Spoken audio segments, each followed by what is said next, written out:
something that's harder to catch as you run faster, is lighter than a feather, and something that everybody can hold but not for very long? The answer to this question is air, or the breath, the air that you're breathing into your body. And some of you might have gotten that riddle, but others of you might not have, and that's totally fine.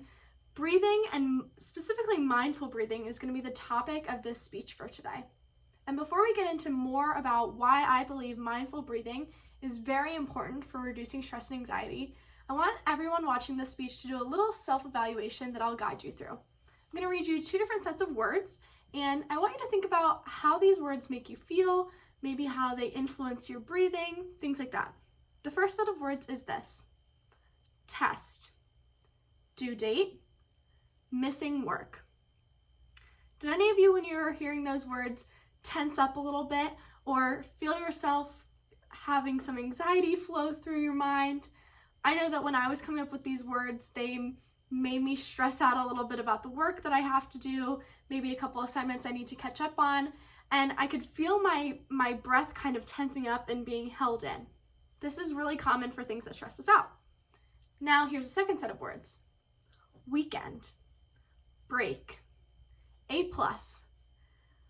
Well, I don't know about you guys, but that breath out is really how I feel about those words. They made me feel relieved and relaxed a little bit. I know when the weekend's here, I'll have a break from some of the stress. This is really common for things that are relaxing to us. When we're relaxed, we breathe out. When we're stressed, we hold that breath in, and it's tense and tight. And the Mayo Clinic has published some of the symptoms and effects that stress and anxiety can have on us. One of them being tension.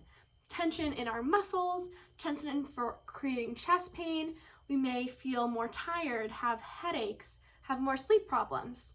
Also, stress and anxiety bring on emotions such as restlessness, irritability. Someone who's highly anxious might be sad or depressed as a result. And these things are really negative for our breathing and the way that our body functions. Because if you didn't know, the Scientific American website has said that emotions affect our body, but our body also affects our emotions. And this is really important, and it's something that I really believe in. And I think it's something that as college students especially, we should all be aware of, because stress and anxiety, let's face it, are a daily part of our lives. We're stressed about assignments, and we're stressed about friendships, and we're stressed right now about COVID and the policies that we don't know what's happening.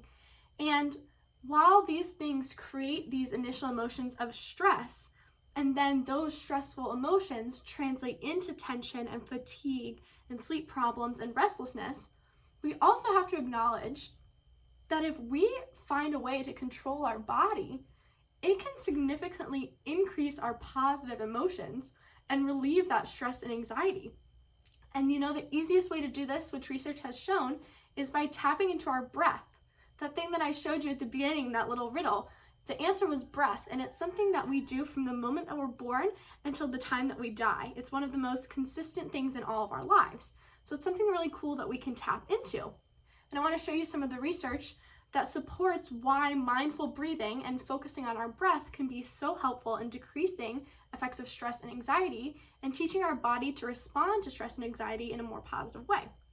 So again, the Scientific American website and its authors have talked about this concept of mindful breathing, and one of the things they've mentioned is the idea of cardiac coherence. And basically what that means is it's a way to coordinate your breathing and your heart rate. And what you can actually do is slow down your breathing, take these deeper, slow breaths, and in turn, that will slow down your heart rate.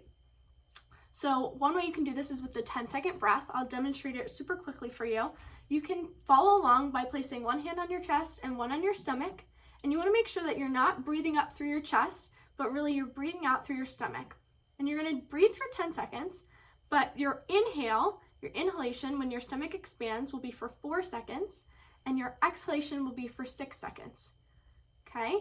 That long process of a slow, deep belly breath, the inhalation where we're holding things in a little bit more like the stressful invoking words, is shorter than the period where we're breathing out and feeling relaxed and relieved.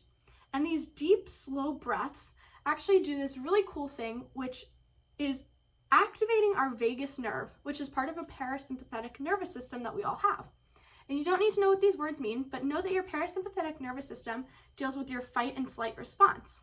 And when you activate your vagus nerve through these deep breaths, when you're stressed, you're actually stimulating your heart rate to slow down, to decrease your blood pressure, and to release your muscles. And these messages are sent to your brain to tell your body that you're not as stressed, to tell your body that you're okay.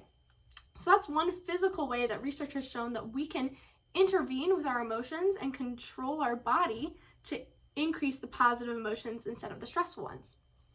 Another reason why mindfulness breathing is so important, or another way to practice this, is called attention to breath. And Dole and some of his colleagues published an article in 2016 talking about this. And attention to breath kind of follows along with cardiac coherence. And it basically just says that if you pay attention to your breath, the natural tendency when you decide to pay attention instead of just letting breath happen allows you to slow down your breath instinctually and focus on deepened breaths, which again will help relieve some of your stress and anxiety. And this is so important for college students because 62% of college students have reported experiencing anxiety in the past 12 months. Okay, there have been multiple studies and that was found. We really need to focus on these mindfulness-based stress reduction techniques. That's the name for them. There have been multiple studies showing that if we do this, especially as college students, it will reduce our psychological distress about situations, but also it will reduce our tense behavioral tendencies that are associated with stress and anxiety. So I hope you understand now why mindfulness breathing and breathing as a whole is so important in slowing down the stress and the effects on our body. And I hope that you can practice some of these in your own life.